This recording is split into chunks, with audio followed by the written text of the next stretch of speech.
Olá, hoje veremos a história de quando dois detetives químicos foram investigar uma denúncia de produção de uma substância perigosa. Era uma sexta-feira à noite. Os agentes Esther e Benz se preparavam para acampar numa floresta quando, de repente, recebem um chamado para ação.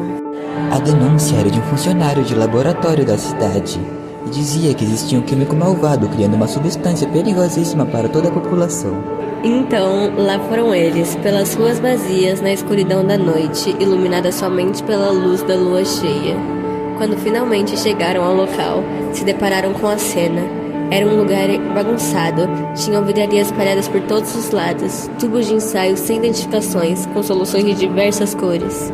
Investigando a fundo, a agente Esther encontrou uma ficha de uma denominada amostra X, junto com uma senha. Em conjunto a isso, o agente Benz estava investigando os equipamentos do laboratório, quando, de repente, abriu uma estufa e percebeu que, na verdade, era um cofre. Parecia que o mistério estava finalmente resolvido.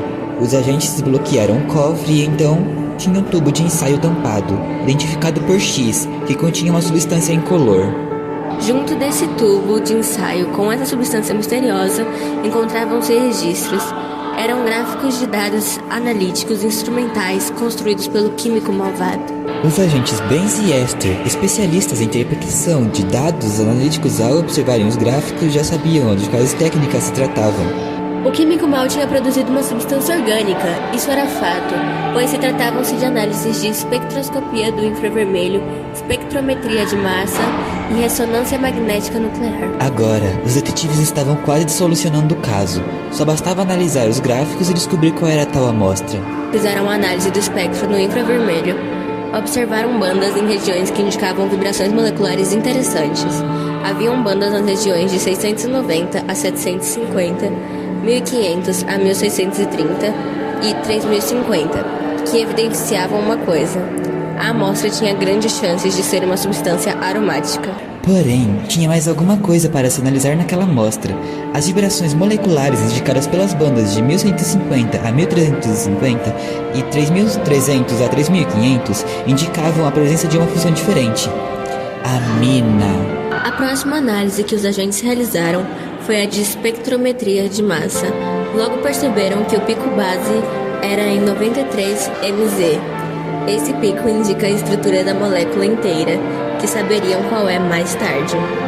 Viram também que haviam picos intensos em 66, 65 e 39 MZ, característicos de moléculas aromáticas, que seria muito importante para descobrir qual era a amostra. Agora, restava a última técnica: a ressonância magnética nuclear, ou RMN, aplicada tanto para o hidrogênio 1 quanto para o carbono 13. Na RMNH, se evidenciaram 4 diferentes regiões de prótons quimicamente equivalentes, confirmando haver alguma ramificação na cadeia aromática. Além disso, a partir dos dados obtidos com as integrais dos pictos dos espectros, os detetives chegaram à conclusão que na molécula desconhecida estava presente 7, ou algum múltiplo, átomos de hidrogênio. Que evidência importante! Restam poucas dúvidas aos agentes Esther e Benz. E agora só restava a última parte da análise: a ressonância magnética nuclear do carbono 13. Será que os detetives conseguiram superar mais esse desafio? Enfim, na RMNC também se observaram 4 regiões de átomos quimicamente equivalentes. A partir da observação da intensidade dos picos, só havia uma possibilidade: aquela molécula apresentava a propriedade de deslocar os picos teoricamente em partes do espectro mais protegidas para partes menos protegidas, pois a presença de carbonos do tipo sp2 de hibridação. Por confirmar suas suspeitas, os detetives aplicaram a regra do 13 e confirmaram qual era a tão temida amostra. Então, não restavam mais dúvidas. Os agentes Benz e Esther desvendaram o mistério. A substância misteriosa produzida pelo químico malvado era nada mais nada menos que anilina. O que aconteceu depois da descoberta? O quão perigosa era aquela substância? Qual foi o destino do químico malvado? Histórias são contadas por aí, mas a verdade é que ninguém realmente sabe o que aconteceu depois daquele dia. Pá, pá, pá.